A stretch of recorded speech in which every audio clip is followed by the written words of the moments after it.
So, one of the key tenets that I always preach about learning Spanish or learning any language, I preach this to my students that are learning English. And as I mentioned, I always say this on the channel. One of the key tenets of learning a language is consistency.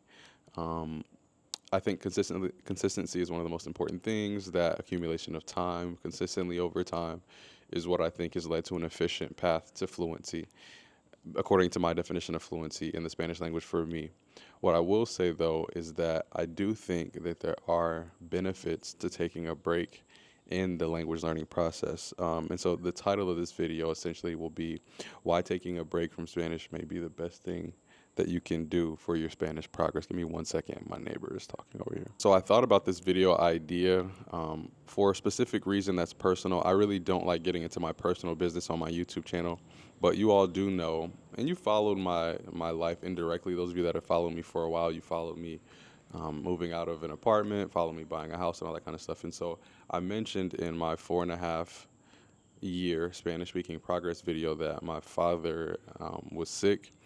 Unfortunately, my father passed away recently, a few weeks ago, and in all honesty, it left me with a lot of grief, a lot of shock, and I'm still experiencing it now. But initially, um, weeks ago, it was extreme, and I say that because I don't want to tell you all my business, and I'm not trying to make this video extremely morbid or negative. I know somebody said in my last video, your videos have been negative lately. That's not the intent here.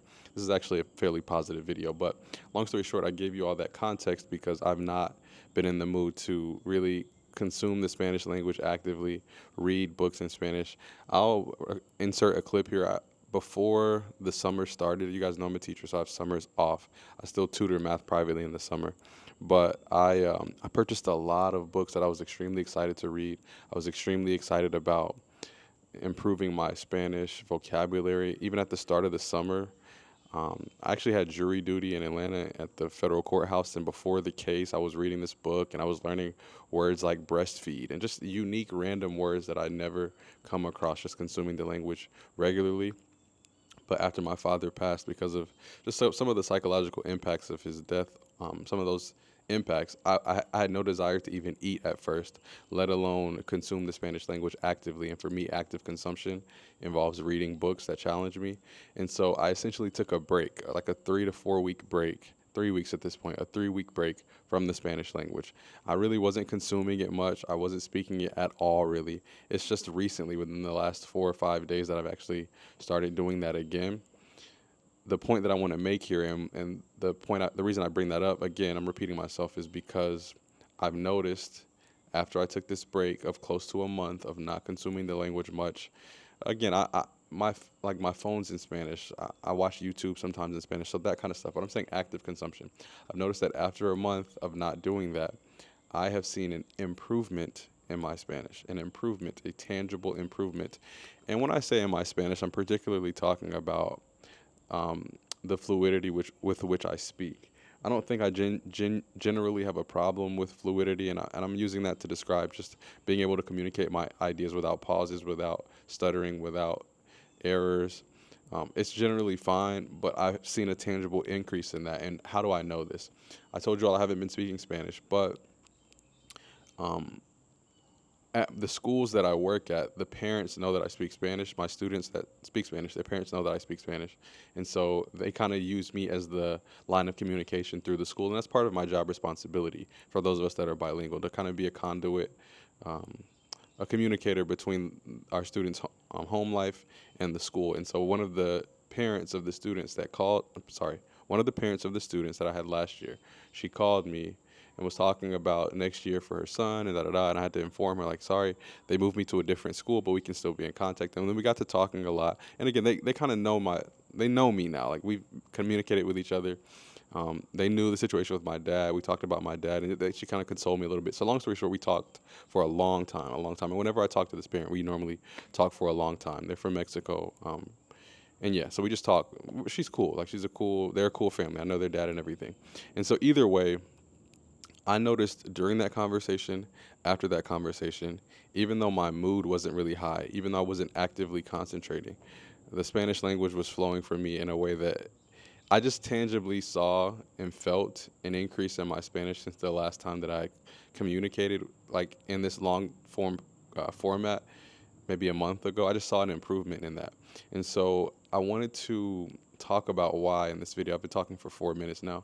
I wanted to talk about why a break from the Spanish language, whether that be short or extended, and I'll put some parameters on those times that I just mentioned. It probably will be beneficial for you, and I'll use some scientific research, and I'm not using academic journals here, but some scientific research that can support that argument here. And the argument again is that taking a break, anecdotally, has worked for me in this instance, and I'll piggyback on some other instances in the past, but it's worked for me, and it might work for you as well. So this video, as all videos, is kind of all over the place, and the reason I say that is because I want to mention something that happened. Again, not to make this video morbid or negative, but something that happened the day after my father passed away. And I'd like to bring it up because I'd like to use this as a point of reference for those of you that are going out in public trying to speak Spanish. Again, I've mentioned to you that if you have a decent level of Spanish, you should do that. Again, this is completely unrelated to the video, but I just want to make this point really quick because I don't have another video in which I could bring this up. If you're going to speak Spanish in public, my recommendation is that you do that once you have a certain level of the language.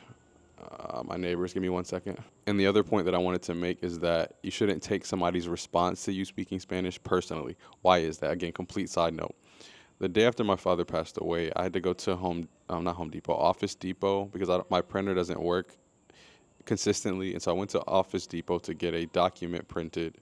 My dad's birth certificate, basically. Those of you that don't know, my dad is from Trinidad and Tobago, was from Trinidad and Tobago. My mom's from Savannah, Georgia, and my family on this side is from Georgia, but my dad's side is from the Caribbean, from Trinidad and Tobago. And so I had to get his birth certificate copied.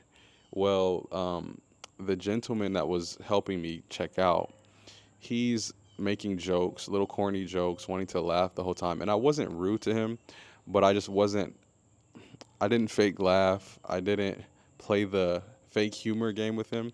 I think he was just making a joke, and I was like, "Oh yeah, man, that's interesting. That's cool." Why do I mention this? That guy could have possibly taken my response to him in a negative way. He could have been like, "Oh, that guy's rude," or "That guy had a personal thing against me," or "That guy didn't like me," or "That guy didn't want." Like he could take that and run with it. What he doesn't know is that on the other end, I'm dealing with the shock and grief of my father passing away less than 12 hours ago. You see what I'm saying? And so I mention that point because when we're out in public and we're trying to practice Spanish and we think it's all fun and games and we're so excited to share this language that we've learned, you don't know what the other person is dealing with. They're not responding to you because they're mean or that they don't like that you're learning their language, or that they hate you in particular. Or they have some kind of prejudice or whatever it might be.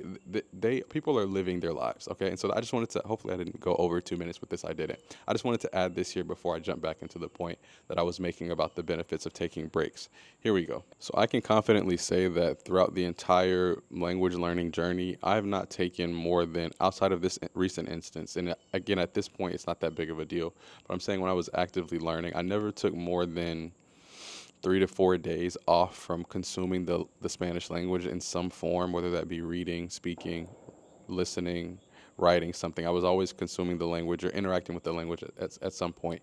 But I will say, I do remember instances where maybe my schedule just got super busy, or I was traveling domestically, or I just had other responsibilities and I couldn't sit down. I'm talking early on, guys, like a year in, maybe a year and a half to 2 years into learning the language.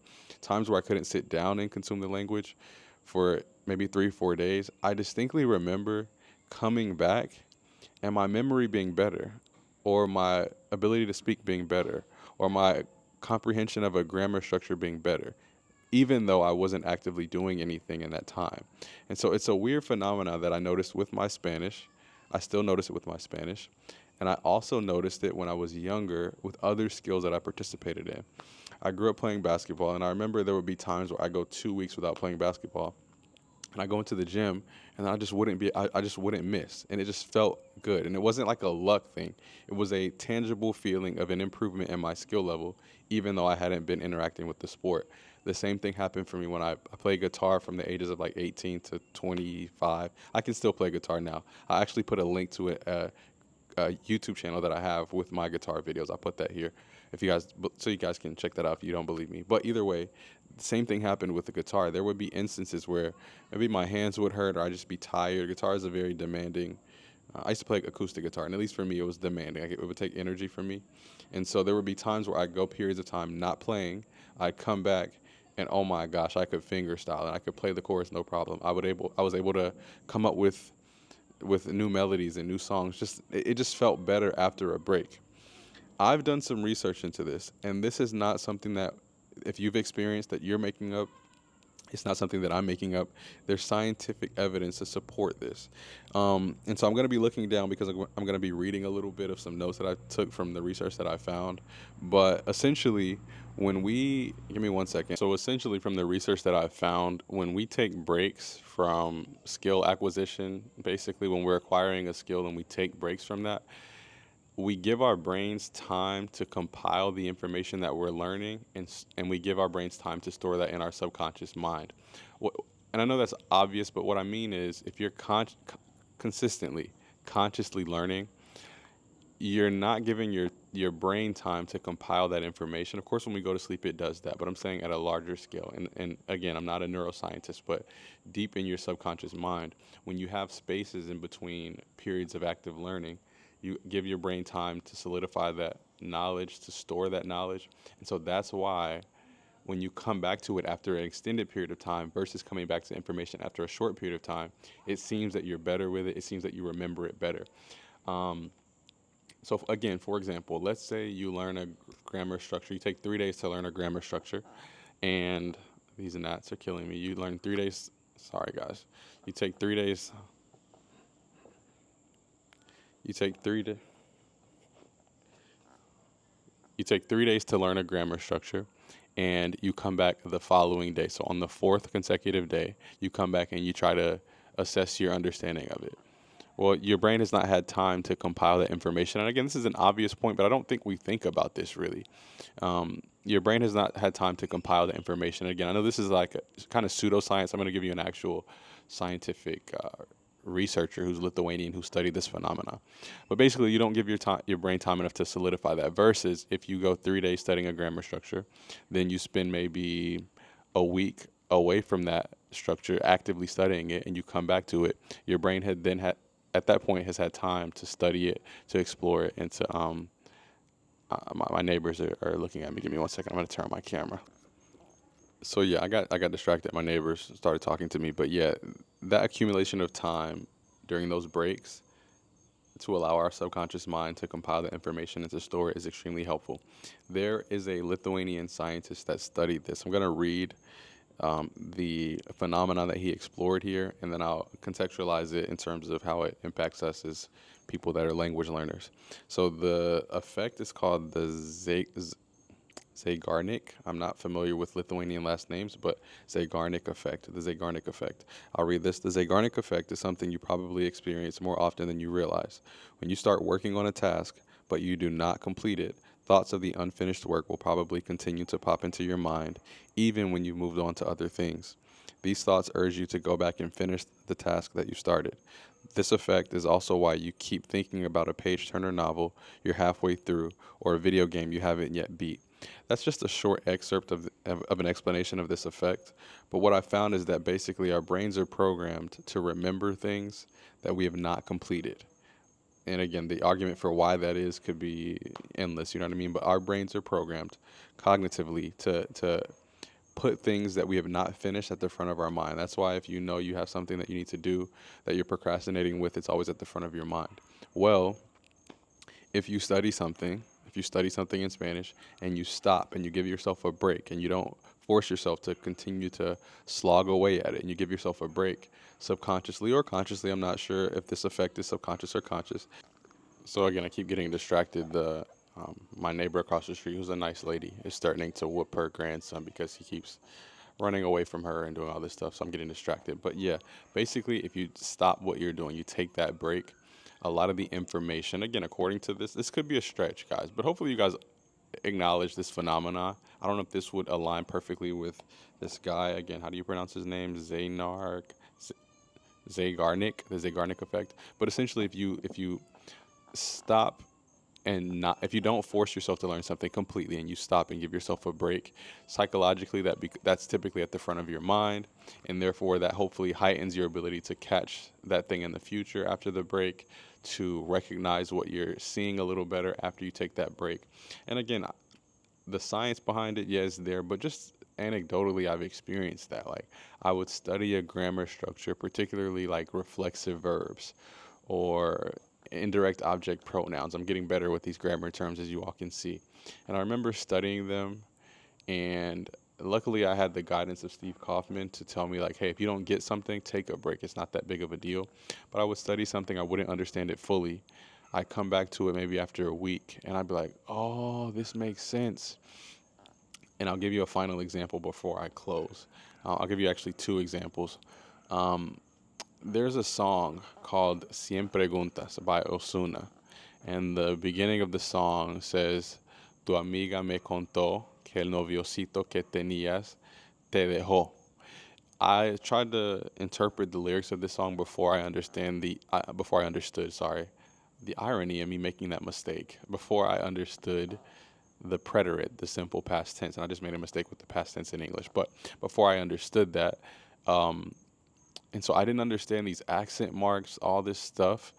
So I left this alone for about a week or so, and I still didn't understand this even after I'd maybe studied the simple past tense. And I left this alone. When I say left it alone, I left my understanding of the simple past tense alone. This was early on, guys, maybe a month or two into learning Spanish. And then I left my understanding of the lyrics alone. Well, fast forward, I think I came back to that song after 2 weeks.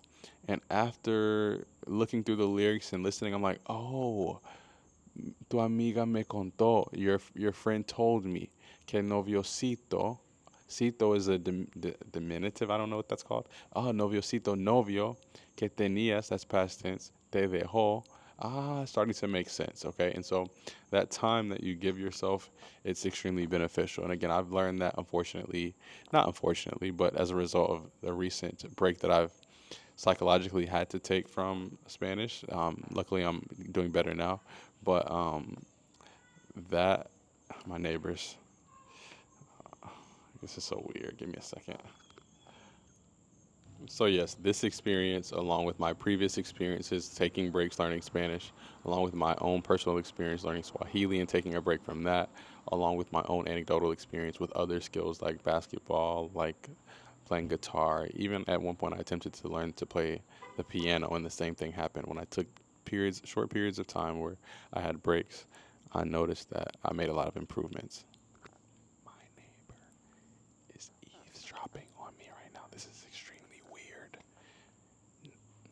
No one ever comes outside. My neighborhood is normally dead. Normally, when I come out to record videos, everybody's outside now. Again, let me stop. So to close this video, I have a question for you guys, and I have a couple of channel updates.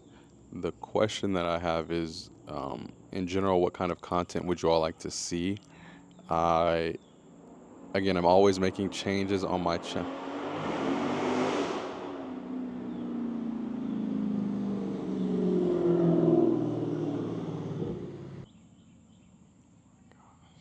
So I'm consistently getting distracted, so I'm going to try to be quick with this last part of the video. The question that I have is, I would like to know if you all would be interested in another channel that I'm considering opening or starting opening, like it's a business, but starting basically, where the title would be Mike Ben Teaches Spanish, and basically the goal with this channel would be to teach Spanish grammar in a non-formal way, just basically the same thing that you would learn in a Spanish grammar book, or just grammar concepts, Spanish concepts, common slang, just more specific Spanish teaching versus what I do on this channel, which is just more just sharing. It's more just it's like a documentation channel versus a teaching channel, I think. And so it's like a shared experience channel, I think, more so than anything. And so if that's something that you're interested in, please let me know in the comments below, and I'll get started with that as soon as possible. I should have um, a lot more. I pause because I don't know if I'll have a lot of time, but a lot more free time this upcoming semester. And so I plan on starting with that.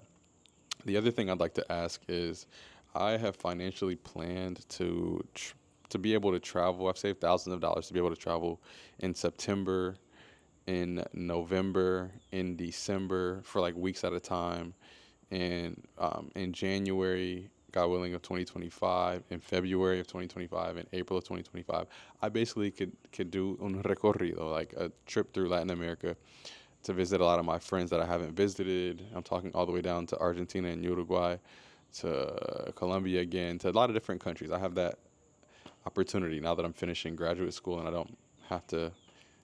I have the time and the money to do so, and so I wanted to know if that's something that you all are interested in seeing on my channel. Like, do you come to this channel for insightful content? Would you like to see travel content? If I were to travel, do you want to see like street stuff, or do you want to see like me in the streets, or would it be cool if I just did interviews with people? Like, what do you want to see?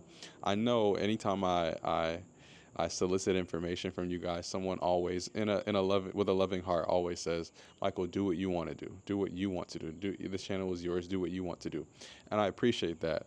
But guys, you got to remember, my main motivation for starting this channel is to help you all. Like, I don't really, I do the channel to help. Like, the reason I want to do it is to help you all, to kind of serve you guys with information, with healthy content, if that makes any sense. Um, Contenido saludable. And so I don't want to do things that you wouldn't like, essentially. And so, long story short, let me know if you'd like to see that. I have some countries in mind already. One of those countries is going to be, I told y'all my father was from Trinidad and Tobago, so one of those countries will be Trinidad and Tobago. I need to go visit my family there after my dad's untimely death. But and there's a unique Spanish history there as well that I can document on my trip. So either way, I got a lot of travel ideas and content ideas that I could do, but I just like to get some feedback on what you all think. Como siempre les digo, ay, qué pena. Como siempre les digo, muchas gracias por ver el video. También quiero terminar el video con un mensaje a mi papá. Papá, te amaré siempre. Muchas gracias por apoyarme siempre en todo lo que quería hacer, y que descanses en paz, papá. Okay, guys, I appreciate it, and yeah, hope to see you all in the next video. Ciao.